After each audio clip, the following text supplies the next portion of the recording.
Hello, Primals.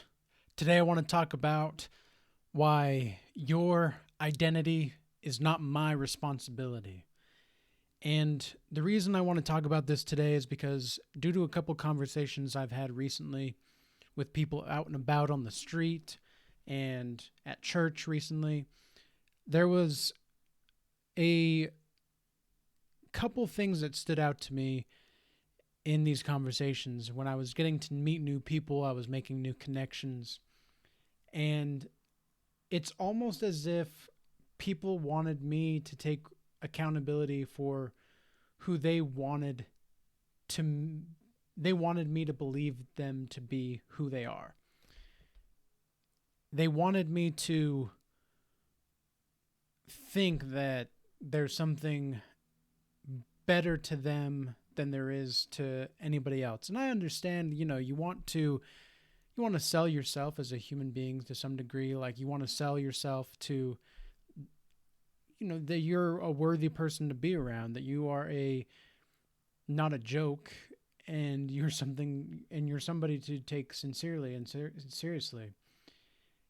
However, in these conversations, it was like, well, at least a couple of them, there was little moments and bits of pieces where they were acting like there was something more to them that there wasn't to me.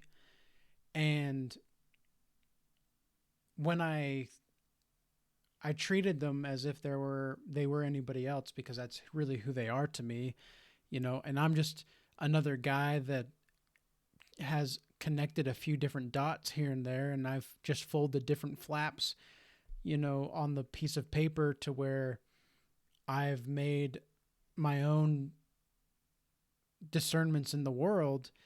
And these people were acting like they were trying to get me to be responsible for what they think they should be and who they should should be. And it struck me as very concerning because it just showed me how, no matter where you go and no matter what you do, there are going to be people that want to project the lies about themselves onto you. And I've just come to understand that courage is going to be the best offense and defense when it comes to dealing with these kinds of people. The reason for that is because it is clear to me that some people's individuality is another person's way of fearing of losing control over that person, even if they don't know them, which is so baffling to me. I just don't understand why you would want to control anybody, especially if you don't know who they are. But there are other people that just have a victim mentality of complaining, and there's just nothing going on in my life. There's nothing going on in his life. There's nothing going on around anybody's lives that I'm around. It's like, no kidding, man. Nobody wants to be around that kind of stuff. So I also want to encourage people to, I know this is cheesy, but look more inside yourself. Like, there is way more to you than wanting to control the perceptions of other people and your image being projected into the world. There's just nothing more. I don't want to say this word, but at the same time, I think this is the only word. There's nothing more pathetic to me than somebody that cannot accept with honesty the truth about who they are and where they're going and what they want to do with their life.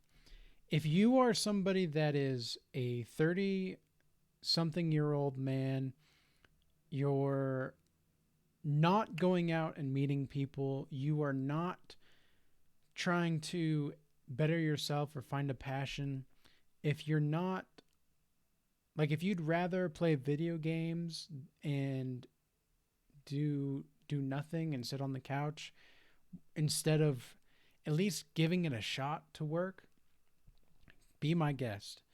Be my guest, but don't get upset at the world when this is kind of turning into just a little rant, I suppose. But don't be upset at the world when you don't have the stuff that you want going on in your life going on. It just doesn't make sense, man. Like, I don't care what you do. You can do whatever you want to do. But don't get mad at me or don't get upset when I'm trying to actually make a dent in the universe, right? I may not be successful. I understand that. But my whole life, all I've wanted is an opportunity to be somebody that I didn't feel like was trash. Because that's how I felt a lot of my life. I didn't feel seen. I didn't feel heard. I didn't feel like I had anything to say. And it wasn't until about 3 or 4 years ago when I really started to work on myself that I realized that, whoa, there is actually a lot of work that I needed to do internally to get to the person that I want to be today. And right now, I understand that, like, happiness really is all that I have anymore. And the reason being is because I don't, this is a quote from Corinthians 1, I think. It says, let me see. It's like, don't let your, like, other people's liberty be judged by your conscience.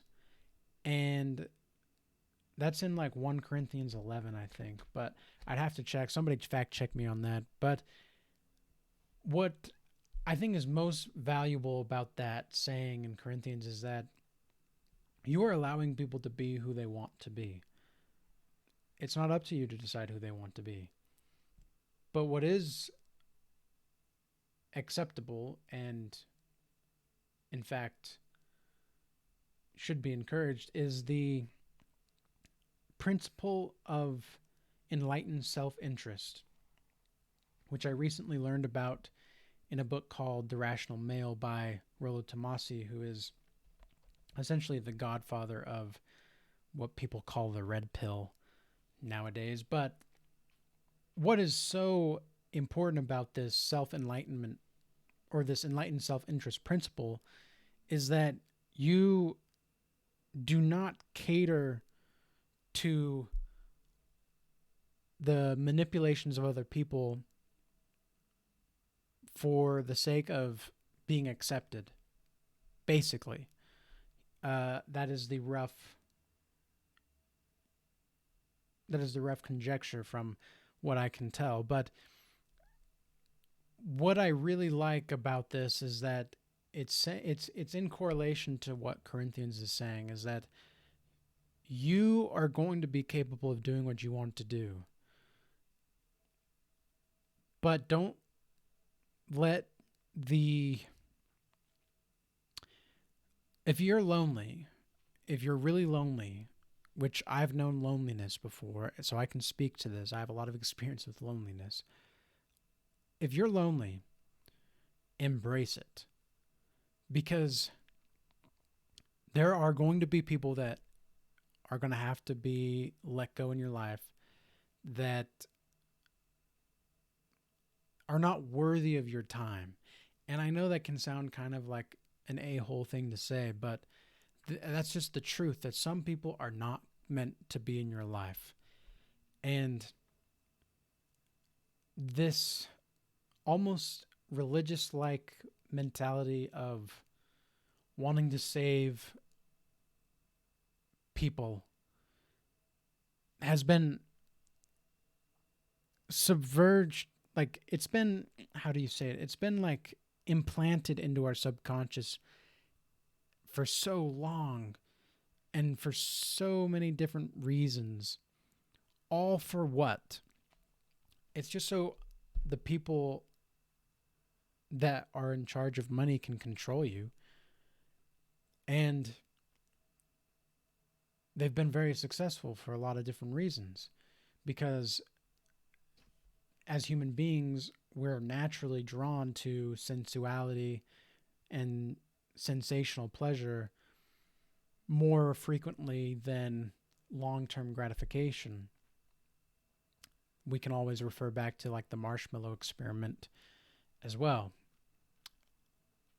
with the little kids where they were given one marshmallow in like 2 minutes, but in 15 minutes they can get two marshmallows. The kids that took the two marshmallows 15 minutes later or whatever ended up being more successful in life because they understood the value of long-term gratification versus short-term pleasure.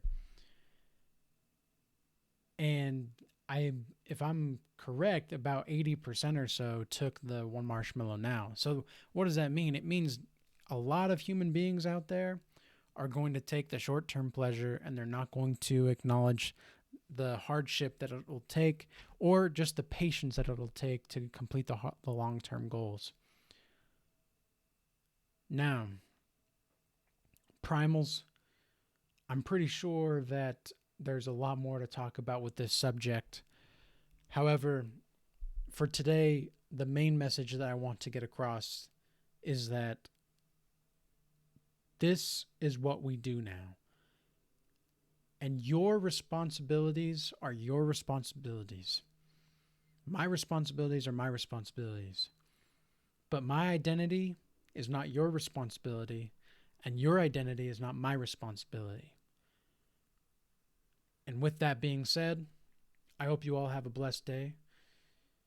I think I might go for a little walk and enjoy the little drizzle of rain going out right now. It's a pretty beautiful day out. A lot of people don't like the clouds sometimes, but I don't know. There's something about the environment that really just makes everything more lively sometimes when there's a little bit of rain going on. But with that, I hope you all are tuned in next time as well. I love you. Peace out.